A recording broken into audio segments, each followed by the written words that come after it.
Chapter के कुछ numericals के। अब आज का हमारा जो टॉपिक है वो है व्युत्पन्न राशियां और व्युत्पन्न मात्रक। व्युत्पन्न राशियां क्या होती हैं, व्युत्पन्न मात्रक क्या होते हैं, अब हम इसके बारे में पढ़ेंगे।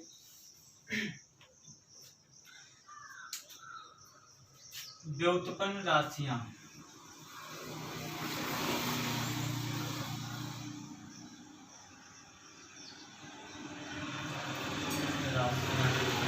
व व्युत्पन्न मात्रक।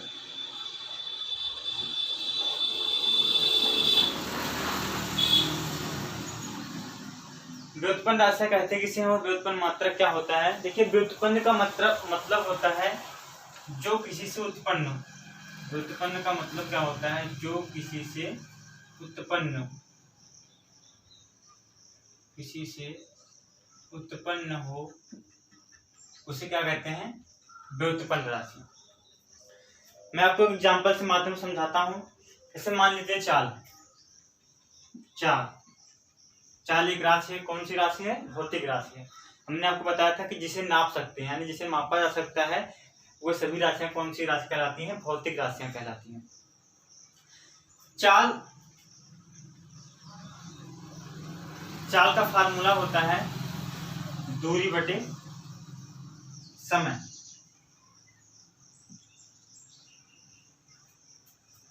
दूरी को हम किसमें नापते हैं, लंबाई में। और समय को किससे नापते हैं, समय को समय में नापते हैं। समय भाई साहब को समय से ही नापा जाता है। अब लंबाई और समय क्या है, मूल राशियां हैं। यानी कि अगर आपसे कोई पूछता है कि व्युत्पन्न राशियां किसे कहते हैं, तो आप इसे बता सकते हैं कि ऐसी राशियां जो कम से कम दो मूल राशियों की सहायता से उत्पन्न हो। किससे उत्पन्न हो, मूल राशियों की सहायता से उत्पन्न होती हैं। ऐसी राशियों को व्युत्पन्न राशियां कहा जाता है। आप लोग लिख लीजिए, ऐसी राशियां जो कम से कम दो मूल राशियों की सहायता से उत्पन्न की जाती हैं, ऐसी राशियों को व्युत्पन्न राशियां कहा जाता है और उनके मात्रक को ही व्युत्पन्न मात्रक कहा जाता है। जैसे कि एक एग्जांपल और दूं मैं आपको, घनत्व।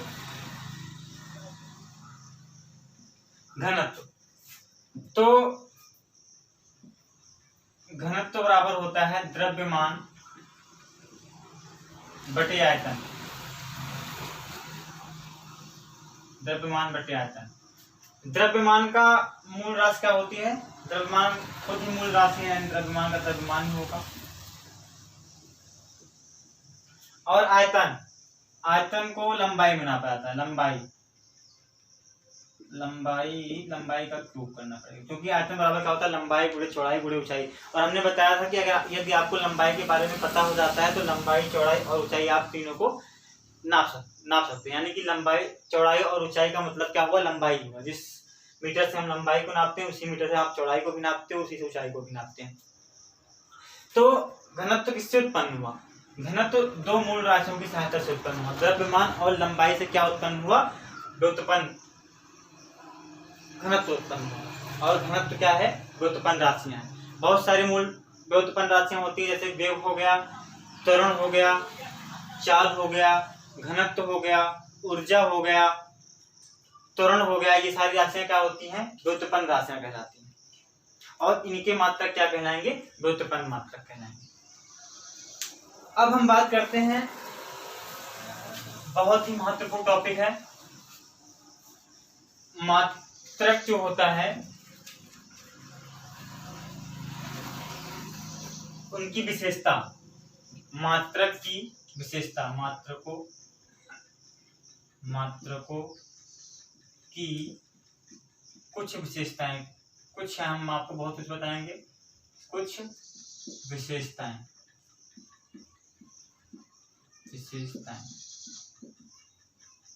हम आपको कुछ नहीं बहुत कुछ बताने वाले हैं। मात्रकों की कुछ विशेषताएं। देखिए, पहली बात जो हमारा मात्रक होना चाहिए, आप लोग लिखते जाइएगा। पहली बात जो मात्रक होना चाहिए वो अंतरराष्ट्रीय होना चाहिए, इंटरनेशनल। हमने आपको बताया था, जब हम मात्रक के बारे में बता रहे थे तो हमने बताया था कि मात्रकों का निर्धारण करने के लिए फ्रांस में 1967 में एक मीटिंग बुलाई गई थी, जहां पे सभी देशों के वैज्ञानिकों ने प्रतिभाग किया था। वहां पे निर्धारण हुआ था कि जितना बड़ा मीटर भारत के पास है उतना बड़ा ही अमेरिका के पास भी होगा, उतना बड़ा चाइना के पास भी होगा, उतना बड़ा रूस के पास भी होगा, उतना बड़ा फ्रांस के पास भी होगा। यानी कि जो मात्रक होंगे वो इंटरनेशनल होंगे, यानी कि अंतरराष्ट्रीय होंगे। ये नहीं कि हमारे देश का मीटर इतना बड़ा है तो अमेरिका का मीटर इतना बड़ा है, ऐसा नहीं है। जो भी मात्रक होंगे, चाहे किलोग्राम हो या मीटर हो, ये सारे कहाँ कैसे होने चाहिए? अंतरराष्ट्रीय होने चाहिए, इंटरनेशनल होने चाहिए। और दूसरी बात, मात्रक ऐसे होने चाहिए जो ऐसा, मतलब हमारे कहने का मतलब है कि मात्रक ऐसा नहीं, जैसे कि आपके पास मान लीजिए कि एक बाट है 1 किलोग्राम का, ठीक, आप उसको 3 दिन 4 दिन यूज के तराजू पर रख के आपने तोलने का काम किया, 3-4 दिन, पता लगा कि वो जो बाट है लोहे का वो घिस गया। अब 8-10 दिन के बाद वो पता लगा 1 किलो से आधा किलोग्राम हो गया। ऐसा नहीं होना चाहिए। यानी कि मात्रक जो होना चाहिए वो एक अच्छे पदार्थ से बना होना चाहिए।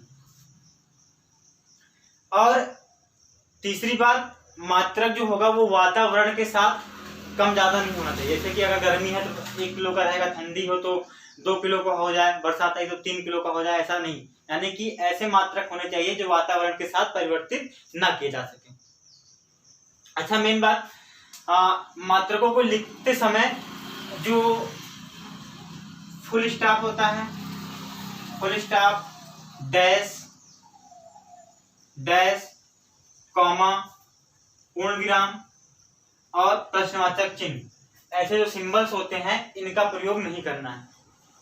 ऐसा इनका प्रयोग नहीं करना। जैसे आप लोग इंग्लिश पढ़ते होंगे या हिंदी पढ़ते होंगे तो उसमें इंग्लिश वाले सर कहेंगे जैसे कि राम वह जाता है, वह जाता है, हिंदी वाले सर कहेंगे आप पूर्ण विराम लगा लो, और इंग्लिश वाले सर कहेंगे क्या कि गोल, यहाँ पे फुल स्टॉप लगा।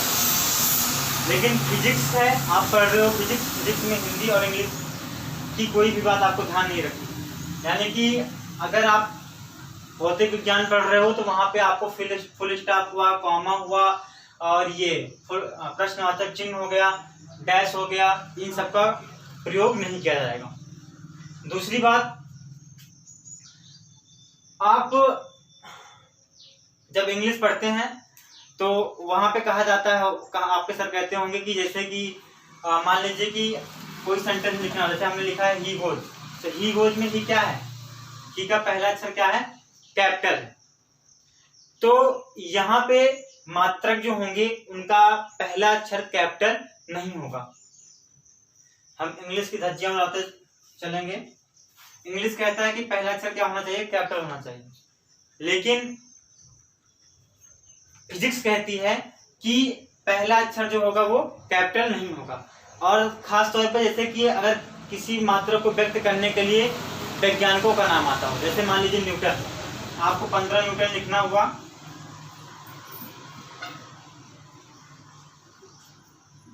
ठीक, 15 न्यूटन लिखना है आपको, तो इसका पहला अक्षर जो होगा वो कैपिटल नहीं रहेगा, यानी कि ये गलत है। ये न्यूटन जो लिखा हुआ है क्या है? गलत है। आपको न्यूटन लिखना होगा तो आप किसमें लिखेंगे? स्मॉल, NEWTON, यानी कि पहला अक्षर क्या होगा? स्मॉल होगा, कभी भी कैपिटल नहीं होगा। जैसे मान लीजिए हमें लिखना है 10 वाट, स्मॉल है तब सही रहेगा, अगर ये कैपिटल होगा तो क्या हो जाएगा? गलत हो जाएगा। एक बार फिर से इंग्लिश की धज्जी उड़ाएंगे। इंग्लिश की धज्जी उड़ाने में बहुत मजा आता है, क्योंकि वैसे भी हमारी बहुत कमजोर है। इंग्लिश कहती है कि अगर एक किताब है तो आप बुक लिखोगे, अगर एक से ज्यादा किताब होती, 4, 5, 10, 20 जितनी होंगी तो आप बुक्स लिखेंगे, यानी कि आप क्या कर दोगे? प्लूरल बना दोगे, ठीक। लेकिन भौतिक विज्ञान कहता है, फिजिक्स कहती है कि इसमें आपको प्लूरल यानी कि बहुवचन बनाने की कोई जरूरत नहीं है। जैसे कि न्यूटन है तो आप क्या करोगे? 1 न्यूटन है तब भी न्यूटन लिखोगे, 15 न्यूटन है तब भी आप न्यूटन लिखोगे, इसको न्यूटन नहीं कर दोगे। वाट न्यूटन से गलत है, आप क्या करोगे? न्यूटन, ठीक। अगर आपको वाट लिखना है तो आप चाहे 1 वाट होगा तब भी आप वाट लिखोगे, अगर 10 वाट होता है तब भी आप वाट लिखोगे, वाट्स नहीं लिखोगे। वाट्स नहीं लिखना, आपको क्या लिखना है, वाट लिखना है। यानी कि आपको कभी भी मात्रकों का प्लूरल बहुवचन नहीं बनाना है। अच्छा, हमने बताया कि जब हम किसी मात्रक को लिखते हैं और उस मात्रक का नाम किसी वैज्ञानिक से आता हो, किसी वैज्ञानिक के नाम से आता हो, जैसे न्यूटन हुआ तो आप उसको स्मॉल लिखोगे। लेकिन जैसे कि आपको पूरा न्यूटन ना लिखकर आपको केवल सिंबल लगाना है तो आप क्या करोगे, जैसे 15 न्यूटन आपको लिखना है, ठीक, 15 न्यूटन NEWTON 15 न्यूटन, ये सही है। लेकिन आप पूरा न्यूटन ना लिख के आप केवल n लिखना चाहोगे तो वो n जो रहेगा क्या रहेगा, कैपिटल में रहेगा, स्मॉल में नहीं रहेगा। अगर आपको वाट लिखना है, पूरा वाट ना लिखकर आपको लिखना है, केवल W लिखना है, तो आप क्या लिखोगे, उसको कैपिटल में लिखोगे, ना कि स्मॉल में लिखोगे। इतनी बातों की ध्यान रखना होगा आपको। फिर हम बात करेंगे मात्रकों की प्रणाली का। मात्रकों की प्रणाली का, मात्रक को 3 प्रणाली में बांटा गया है। कितने प्रणाली में बांटा गया है, 3 प्रणाली में बांटा गया। पहला होता है आपका MKS प्रणाली, मात्रकों की प्रणाली, मात्रकों की प्रणाली, प्रणाली, प्रणाली, ठीक, ये हो गया मात्रकों की प्रणाली। 3 भागों में बांटा गया है। पहला होता है MKS प्रणाली या MKS पद्धति। दूसरा होता है CGS पद्धति। तीसरा होता है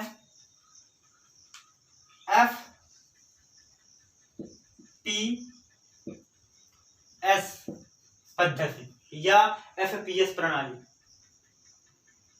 अब इन तीनों प्रणाली के बारे में हम बात करेंगे। जैसे मान लीजिए कि लंबाई, द्रव्यमान और समय, लंबाई, द्रव्यमान और समय को अगर हम MKS पद्धति, CGS पद्धति और FPS पद्धति में लिखना चाहेंगे तो कैसे लिखेंगे। आप MKS पद्धति में लंबाई को मीटर से, किससे, मीटर से लिखोगे। द्रव्यमान को आप लिखेंगे किलोग्राम से, और समय को लिखेंगे हम S। अगर लंबाई, द्रव्यमान और समय को CGS पद्धति में लिखना होगा तो हम लंबाई को सेंटीमीटर में, द्रव्यमान को ग्राम में और समय को S से ही रिप्रेजेंट करेंगे।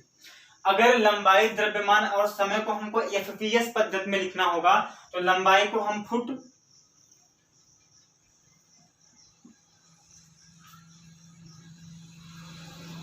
द्रव्यमान को पाउंड